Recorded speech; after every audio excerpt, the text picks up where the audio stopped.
The standard SmallRig cage for the Nikon Z6 III is a very solid upgrade for the camera. Beyond the metrics you'll find online, I would like to look at some aspects of the cage that show how it performs in real-life scenarios. The first thing you'll notice is the added weight and size.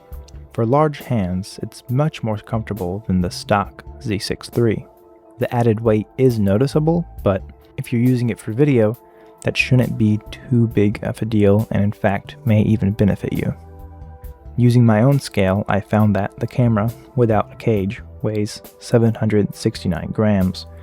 With the cage, it jumps up to 945 grams.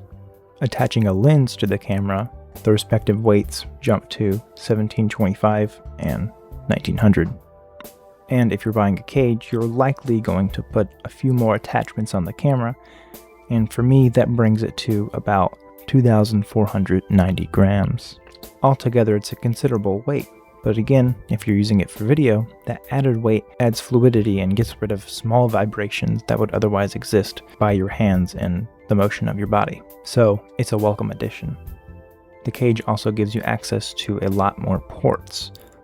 This includes a cold shoe, which I find conveniently pushes a shotgun mic to the side and out of the way, as well as mini spots for a quarter thread for things to be attached. Additionally, with those extra mounting points, this gives an array of options for either vertical mounting on a tripod or just use with something like a magic arm, which allows you to get much more specific shots that you'd otherwise not be able to get without the cage.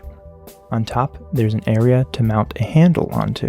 Online, you'll often see it being mounted with the bracket facing forward, though I find this to be an incorrect way to have it placed unless you have the battery in the back, because the center of gravity is going to be more towards the front of the camera due to the weight of most professional lenses. So I switch mine around, and it's much more comfortable that way. But that is situational depending on how you build your camera. It also comes with a little key which not only detaches the camera from the cage itself, but is also generally useful for tripod plates, as well as anything else that has that same hex size. I have another SmallRig product which uses that same one, so it's convenient to have that one key that does multiple things, and that seems to be an intentional design from SmallRig. Another very nice upgrade that they don't point out very overtly in any of their promotional material is the extra points to mount your straps. Camera straps typically go on the left and right of the camera, which leads to it kind of nosediving. Again, most professional lenses are very heavy, so it's not that comfortable. However, if you mount it on the sides where it would be on the top and bottom of your right hand while grabbing the camera, it doesn't nosedive anymore because when it wants to, it just rests on your body and stays put. It's much more comfortable this way. But in order to put the cage on the camera, you do have to remove these little clips, which would usually hold the straps. This can be an issue because they're very easy to lose, so make sure to put them somewhere safe. Another benefit to not having to deal with those little clips anymore is that they're no longer in the way of the door for the cards. This is a very weird flaw with the Z6 III, but because those are no longer in the way for the door to open freely, you don't have to awkwardly shift them out of the way every time you want to access your cards. So that's another big improvement the cage offers.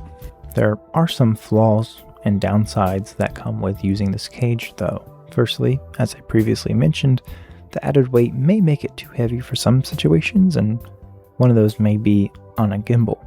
If you have a smaller gimbal like I do with the DJI RS3 Mini, the Z6 III was already pretty heavy to begin with any high quality lens on it, but with the addition of the cage and the weight and making the camera sit slightly higher on a tripod or gimbal, it completely threw off the balancing and I wasn't able to get it balanced at all. So I had to buy this Arca Swiss plate adapter, also sold by SmallRig, so that it would work again on the RS3 Mini. I can get it very close to perfectly balancing, but it's still a little bit off. Thankfully, the motors are pretty strong on this gimbal, so that it still works completely fine as long as I get it pretty close. But this is something to consider. If you have a weaker or smaller gimbal, you may need to buy an additional piece so that the Z6 III with the cage will work properly. Another way to look at it is that, as I mentioned before, the added weight makes handheld shooting much more easy to use, meaning you won't always need a gimbal like you may have before. And for me, it's improved my overall understanding of when to use a gimbal, a tripod, or handheld for a given shot. Another thing to look out for is that the paint is not the highest quality, and when you thread metal into metal, it really grinds into it and the paint chips off pretty quickly. It also makes a rather unpleasant sound. It's very faint, but you always notice it, and it feels a little bit wrong to thread into it every time, but I haven't found a scenario where it doesn't make this sound with any combination of tripods or magic arms, so I think it's just supposed to make kind of a grinding sound, and the paint is just naturally supposed to come off, but it still seems a little bit like an oversight or just poor quality, maybe just by the fact that it's painted black entirely instead of just left bare metal. You're going to run into issues like these.